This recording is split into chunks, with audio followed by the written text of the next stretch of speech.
সভার সম্মানিত সভাপতি এবং আজকের সভার প্রধান অতিথি মোস্তফা জামান হায়দার সহ উপস্থিত অন্যান্য দলীয় নেতৃবৃন্দ এবং অন্যান্য আগত সাংবাদিকবৃন্দ, পুলিশ ভাইরা, আপনারা যে যেখানে নিরাপত্তার দায়িত্বে যারা আছেন সবাইকে সশ্রদ্ধ সালাম এবং অভিনন্দন। বক্তব্য একটাই পরিষ্কার, আমরা সবাই গত 15 বছরে এখনো ভোট দিতে পারি নাই।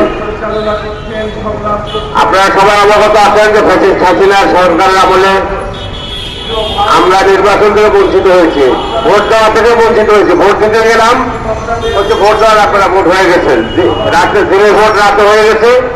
সেই ভোটের অধিকারের জন্য আমরা এত যুদ্ধ, এত সংগ্রাম, এত ত্যাগ, এত প্রতীক্ষা, বিশেষ করে 24শে গণঅভ্যুত্থানে আমাদের যে সমস্ত ছাত্র ভাইরা, যে সমস্ত জনগণ আত্মহত্যা দিয়েছেন, তাদের ত্যাগ প্রতীক্ষার বিনিময়ে একটাই আমাদের কাম্য, দেশে শান্তি, সমৃদ্ধি এবং গণতান্ত্রিক প্রক্রিয়া।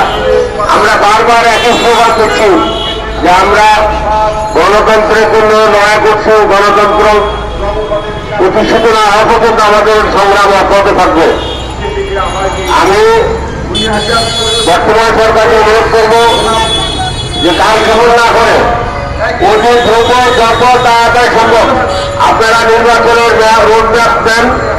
আমার পূর্ববর্তী বক্তাগুলো বললেন যে আসলে কথা সত্য, যে আমরা যদি একদিনে সব নির্বাচনগুলো করি তাহলে আমাদের রাষ্ট্রের অনেক অর্থ সাশ্রয় হবে।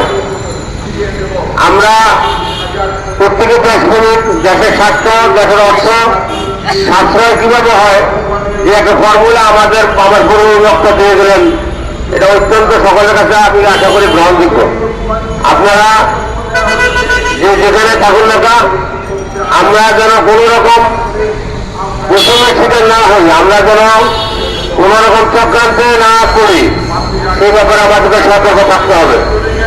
আগামীতে ইলেকশন, আশা করি সবাই যার যার ভোট যাকে দেবো, যার খুশি যাকে দেবো, আমরা যেন নিরপেক্ষভাবে সবাই ভোট দিতে পারি এবং ভোটের মাধ্যমে গণতান্ত্রিক সরকার প্রতিষ্ঠিত হয়ে আমরা যেন যাবতীয় সংস্কার কাজে হাত দিতে পারি, এই আশা ব্যক্ত করে আমি আমার বক্তব্য শেষ করছি। ধন্যবাদ সবাইকে। আসসালামু আলাইকুম।